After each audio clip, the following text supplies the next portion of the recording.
Hello friends, as doctors, we are routinely exposed to very intriguing and interesting cases of patients where there is a lot to learn and maybe share with the society so that we can avoid such situations in the future. This is such an interesting series that we have started at our channel. We are compiling around 100 such interesting cases so that we can give a proper good message to the society to avoid such situations in future. This is case number 1, a very interesting case which my colleague had been exposed to a few years ago. My colleague received a call from his friend that there is one patient from some village who has ingested acid, and he was taken to a primary hospital where the patient was put on ventilator, and now the patient is being transferred there because the doctors at that hospital, on doing a CT scan, have told the relatives that on ingesting that acid, the patient has had a perforation, a hole in his food pipe, and there is active leakage of content into the chest cavity. The patient was on ventilator and is being transferred in around 2 hours to your institution. So fine, the patient came. On examining the patient, it was found that overall the patient is stable, his heart, his BP, everything is working well. The only thing is that he has been put on ventilator. So we moved towards the patient's relatives and asked them that how all this happened, what was the actual event that took place.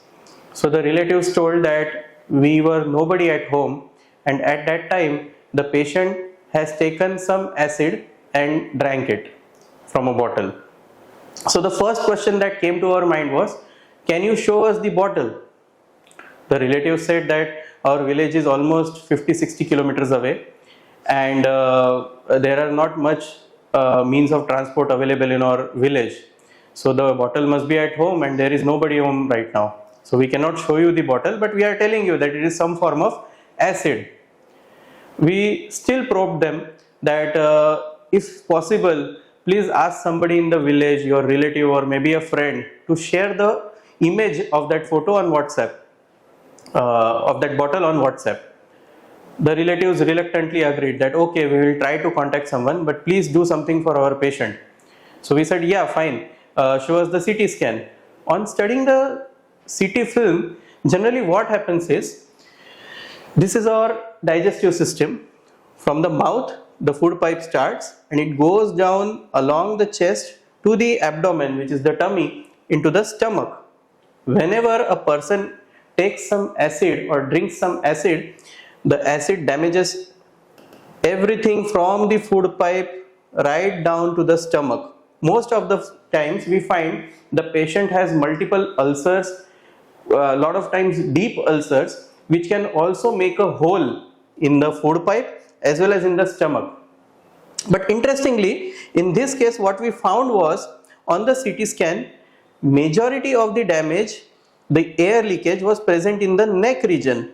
Somewhere here we could find some air leaking into the chest cavity. Ideally it should go down. The diaphragm which is present between the chest and the abdomen, generally the leakage should be here, because anything which is solid or liquid should go down, it should not rise up, but the damage was seen here. Also, we found that there were some small ulcerations in the mouth, but there was no damage seen in the lower food pipe or the stomach. There was some air present around the heart, but nothing apart from that. So we were very intrigued as to why this should happen, and we asked for the photo again, that we need to confirm that what substance that patient has ingested. Somehow, by God's grace, some friend of that patient went to their home and they brought the photo of that bottle, and this was a completely different thing. This is actually an insecticide that farmers use for pest control. Now friends, this is not an acid. If a patient takes an acid, we need to understand what kind of acid it is, what its strength is, the concentration, and what amount of acid that patient has taken. But this thing is completely different. and the treatment is also different. This never causes hole in your food pipe or in your stomach. This will not damage the wall of your intestine or your food pipe. This might cause some minor ulceration, but apart from that, this actually goes into the blood system and it can affect your liver, your heart, your muscles, your lungs. That sort of damage is caused by this. So now the question remains that, okay, on the CT scan, the doctor has reported that there is some hole and we can obviously see that there is air present beside the food pipe, but in the upper area, in the neck region. And the history does not match because the patient has actually not taken an acid. This is an insecticide. So how did this happen? So on further studying the case, we came to a conclusion that probably when the patient was being put on ventilator, what they do is, previous slide please, they put a tube from here so that the patient can be ventilated. On that tube, the ventilator machine is attached.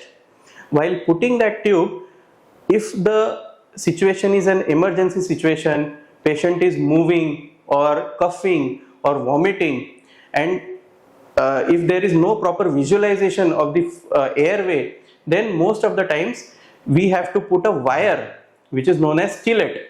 This wire goes into the respiratory passage, and over that wire we push the intubation tube to which the ventilator is attached. So probably what happened was this wire damaged the wall of the airway, and from there the air leakage started. It was not actually the insecticide that had caused the trouble. Now these holes are very small because the wire itself is like the refill of this pen. It's very small, it's very tiny, and generally we don't have to do anything for it. It heals on its own in a few days. So ultimately we did not have to do much for this patient, and we started treatment for the insecticide poisoning which had happened into the body. If we would have thought that there is some perforation or a hole in the esophagus, what surgery was being planned was this food pipe would have been cut from here and brought out here into the neck, where the patient would have had saliva dripping from it. There would have been an additional tube put here into the food, into the intestine for providing food to the patient till the time a second proper surgery can be planned after 6 months. And the patient would have suffered for such a long duration. But because we got a photo of the bottle which the patient had ingested, and the series of events, we came to know what had happened and what might have happened. Because of this history, we could save the patient from such a lengthy suffering, such a big surgery, and could give proper treatment to the actual thing that had happened to him. So friends, the take home message from this event, from this case, was that first, your doctor needs to really understand how the turn of events happened, what all happened, what the patient was doing, what he ingested, the proper history, because most of the times in difficult cases, it is the history which helps the patient, which saves the patient. So a proper history is very necessary. Bring all the evidence that you have so that the doctor can have a proper judgment and start the proper treatment. Thank you.